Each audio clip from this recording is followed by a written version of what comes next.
Channel को subscribe करें और बेल आइकन दबाना ना भूलें ताकि सबसे पहले वीडियो आपको ही मिले। धन्यवाद।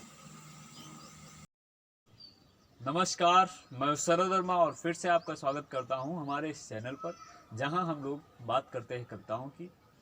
कविताएं जो कि मेरे द्वारा ही लिखी जा रही हैं। और आज का प्रसंग है द्रौपदी की पुकार या द्रौपदी की चीखें। द्रौपदी के चीरहरण का प्रसंग लेकर आया हूं आपके सामने। प्रसंग की शुरुआत, प्रसंग की भूमिका यहाँ से है कि हस्तिनापुर साम्राज्य के क्रीड़ागृह में, जहां पर सारे वीर योद्धा बैठे हैं, युधिष्ठिर अपना सर्वस्व हार चुके हैं, द्रौपदी को भी हार चुके। दुर्योधन ने अभिमान में आकर दुशासन को आज्ञा दी है कि वो द्रौपदी को बालों से घसीट कर लाए। दुशासन ने ऐसा ही किया, द्रौपदी को बालों से घसीट कर लाया और राजसभा के बीचों बीच पटक दिया। जहां पर सारे वीर योद्धा बैठे हैं, वहां पर एक असहाय नारी लाकर पटक दी जाती। द्रौपदी अपने प्रश्नों के साथ युधिष्ठिर के पास जाती है और प्रसंग की शुरुआत यहीं से होती है। अधर्म, अनीति, अवगुण का भी जब भर भर कर जय जय गान हुआ, वीरों से भरी सभा में जब एक नारी का अपमान हुआ, है कायर जीवित या फिर मृत, विधि का कैसा या विधान हुआ, वीरों से भरी सभा में जब एक नारी का अपमान हुआ। फिर द्रौपदी युधिष्ठिर के पास जाकर कहती हैं, पत्नी को दांव पे रखते हो तुम धर्म पुरुष फिर कैसे हो। पत्नी को दांव पे रखते हो तुम धर्म पुरुष फिर कैसे हो। ऐसा अधर्म करने वाले तुम भी दुर्योधन जैसे हो। किसने तुमको अधिकार दिया, मेरा सम्मान भी मार दिया। किसने तुमको अधिकार दिया, मेरा सम्मान भी मार दिया। पहले हारे अपना मस्तक, फिर मुझको तक भी हार दिया।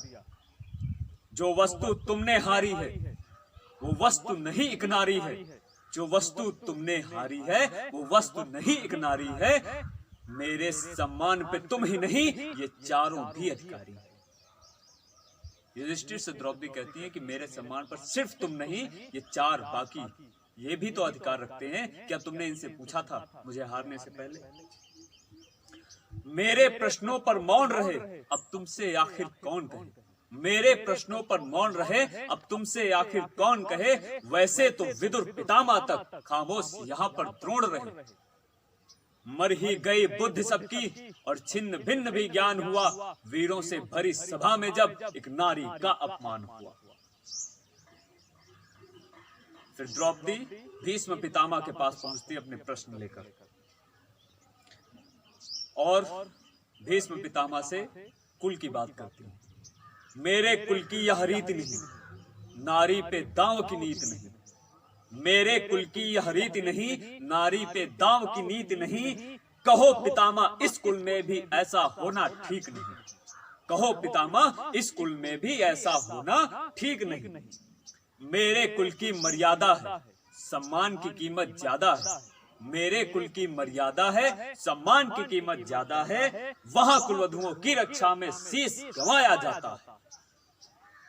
गंगा की कोख से जाए हो तुम गंगा पुत्र कहाए हो। गंगा की कोख से जाए हो तुम गंगा पुत्र कहाए हो। अपने कुलवधु के इस अपमान पे भी जीवित कैसे रह पाए। आखिर यह कैसा धर्मशास्त्र और धर्म का कैसा मान हुआ। वीरों से भरी सभा में जब एक नारी का अपमान हुआ। जब भीष्म पितामह से द्रौपदी को कोई उत्तर नहीं मिलता है तो धृतराष्ट्र के पास पहुंचती है और धृतराष्ट्र से अपने प्रश्न कहती हैं। हे बड़े पिता बतलाओगे, हे बड़े पिता बतलाओगे, कैसे राजा कहलाओगे।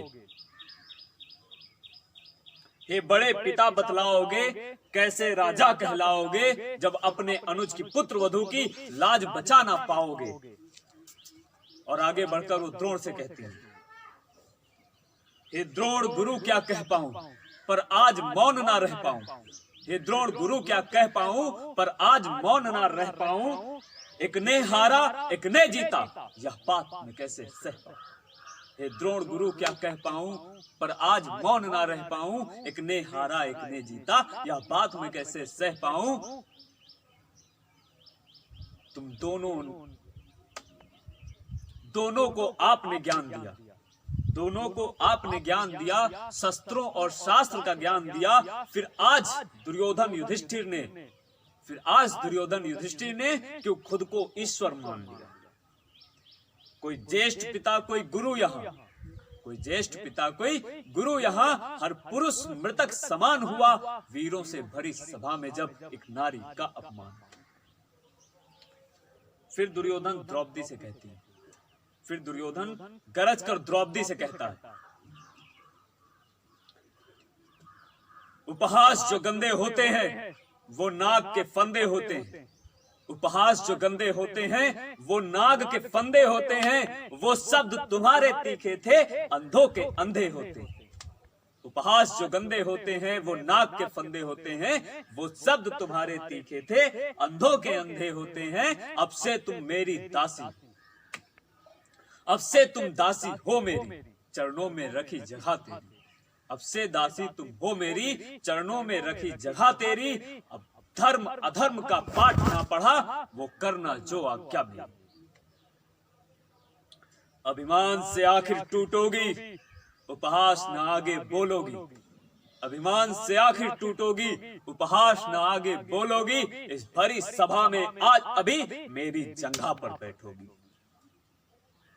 मेरी जीती वस्तु पर जब मेरा ही कीर्तिमान हुआ, फिर कैसे वीरों की सभा में एक नारी का अपमान हुआ।